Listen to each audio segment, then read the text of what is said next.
Good morning friends. তো সকালবেলায় দেখো আজকে সকালে টিফিনটা দিয়ে ভিডিওটা শুরু করলাম। দেখো সকালে এখন রুটি আর তোমাদের দাদাভাই খাচ্ছে, আগের দিনের মাংসের তরকারি ছিল তো সেটাই খাচ্ছে। আর দেখো বাপ বেটি বেটা সবাই মিলে একসাথে ওরা খেতে বসেছে। আর তোমাদের দাদাভাই যেহেতু কাজে যাবে তাই আগেই খেয়ে নিচ্ছে। আর এদিকে দেখো আমি ওর টিফিন বাটিটা নিয়ে যাচ্ছিলাম ও ঘরে আর কি, ওর ভাতটা বেড়ে দিতে, তো অফিস চলে যাবে সেই কারণে। তো চলো আজকে দেখাচ্ছি যে আমি কি রান্না করেছি। তো আজকে এই যে দেখতে পাচ্ছ ভাত করেছি, আর এদিকে আছে শাক। কী শাক আমি বলতে পারবো না, পাশের বাড়ির মামি দিয়েছে, আসলে কেটেছিল অনেকটা হয়েছিল তো আমাদের দুজনের মতো হয়ে যাবে এরকম আর কি, বেশি হয়েছিল সেটা দিয়েছে। আর মাছ ভাজা, আর এদিকে আছে ডাল। তো এটাই হলো আমাদের আজকের মেনু। দেখতে পাচ্ছ আমার ভাত তরকারি এই যে বাড়তে এসেছিলাম তো রেডি।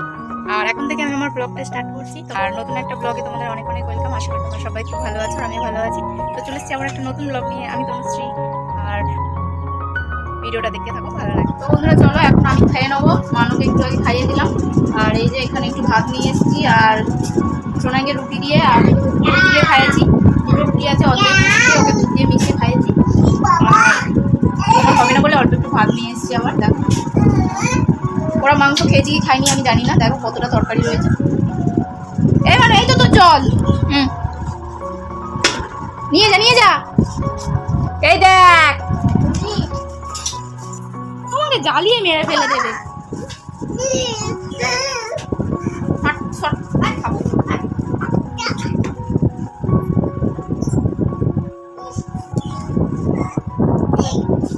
তো এরপর দেখো আমি রেডি হয়ে গেছিলাম আর কি, ও বাড়িতে যাবো বলে একটু দরকার ছিল। কি দরকার সেটা পরে বলছি, এখন দেখো সোনামার জন্য আমি দুধ ভাত রেডি করছিলাম। আর আমাকে কেমন লাগছে সেটা অবশ্যই জানিও।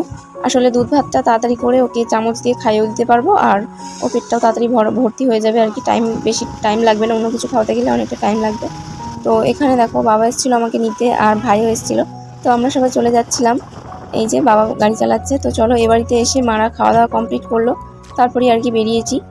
এই যে চলে যাচ্ছিলাম, আর সামনেই দেখো সামনে অটো দাঁড়িয়ে রয়েছে, ভাই যাচ্ছে, ভাই আমাদের সাথে যাচ্ছে, কারণ ও বাড়িতে একা থাকবে, বাবা বাড়িতে থাকছে না, মামার শরীরটা অসুস্থ, হসপিটালে ভর্তি আছে, তাই মামার পেছনে ছোটাছুটি করতে হচ্ছে, তাই জন্য ভাই আমাদের সাথেই যাচ্ছে।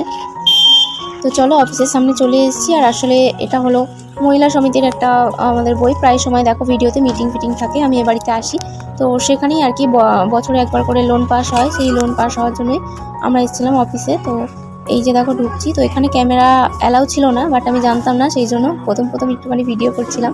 তারপর ওরা বললো ক্যামেরাটা অফ করে দিয়েছিলাম, তো ওখানে কাজবাজ মেটাতে বেশ অনেকটাই লেট হয়ে গিয়েছিলো।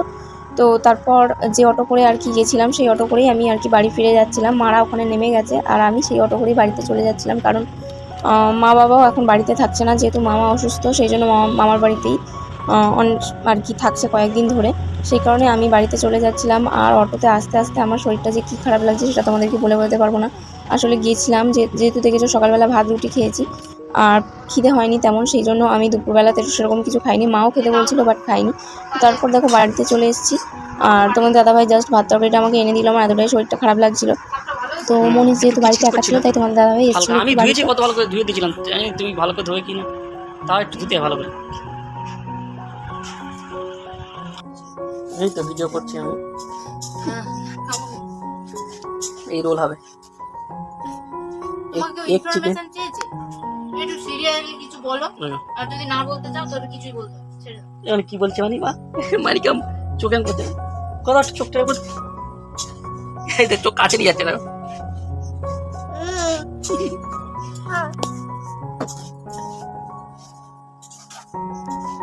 বন্ধুরা চলে এসেছি রান্নাঘরে, আমি আজকে বানাবো হচ্ছে রোল, কারণ আজকে রান্না করতে সেরকম মুড নেই, আর অনেকটা দেরি করে খেয়েছি, তাই পেটটাও ভর্তি হচ্ছে, তাই জন্য রাত্রেবেলা রোল বানিয়ে নিচ্ছি। এই যে দেখো এখানে রোলের জন্য ডোটা বানিয়ে নিয়েছি ময়দা, আর এখানে চিকেনটা ম্যারিনেট করে রেখেছি আদা রসুন, তার সাথে সোয়া সস, ভিনিগার দিয়ে, মানে পেঁয়াজ লঙ্কা কাটা রয়েছে। আর এখানে দেখো আলুর তরকারিটা এখানে হচ্ছে, হয়ে যাবে ওখানে। এখানে দেখো টমেটো সসটা এখানে রয়েছে, আর কাসুন্দি রয়েছে এমনি বাড়িতে বোতল, টমেটো সসটা শেষ হয়ে গেছিলো তাই এই ছোটো ছোটো পাতা নিয়েছি। এখানে রয়েছে ডিম, আলুটা সেদ্ধ হোক, তারপরে কি করবি না করি তোমাদেরকে দেখাবো কিভাবে আজকে আমি রোল বানাই।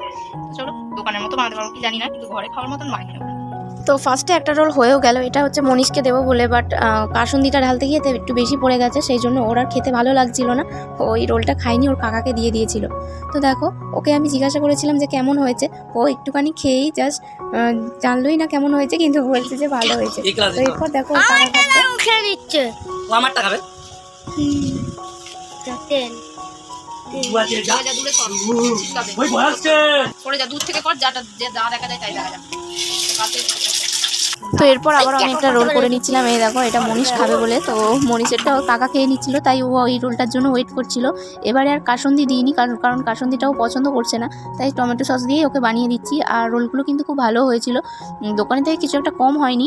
যাই হোক, আর রোলগুলো আমি একটু বড় বড়ই করেছিলাম, কারণ হচ্ছে রাতে খেয়ে এগুলো তো শোবো, সেই জন্য পেটটাও ভর্তি হওয়া নিয়ে দরকার, তাই একটু বড় বড়ই করেছিলাম। আমার চাটুর থেকে বেশি বড় হয়ে যাচ্ছিলো। তো চলো, এই দেখো আমি রোলটা কিভাবে বানাচ্ছি। তো আশা করি আমার দেখে তোমাদের রোল বানাতে শিখতে হবে না, আর আশা করি তোমরা সবাই রোল বানাতে জানো। তো দেখো, আমি একটুখানি তোমাদেরকে দেখাচ্ছিলাম জাস্ট আমারটা হচ্ছে কিনা। তো বন্ধুরা, আজকে ভিডিওটা বেশ অনেকটাই বড় হয়ে যাচ্ছে, লাস্টে ইন্ট্রো দেই মানে বার বলতে পারবো কিনা, ভিডিওটা এখানেই শেষ করে দিচ্ছি। যাই হোক, ভালো লাগলে please like comment share and subscribe করে দিও। তো আজকের মতন টাটা, এখনো ভিডিওটা চলবে, তো দেখতে থাকো। কি করছো? তো বন্ধুরা দেখো, সবার লাস্ট আমি, আমার রোল আমি খাই। বন্ধুরা ওই কি খাচ্ছো?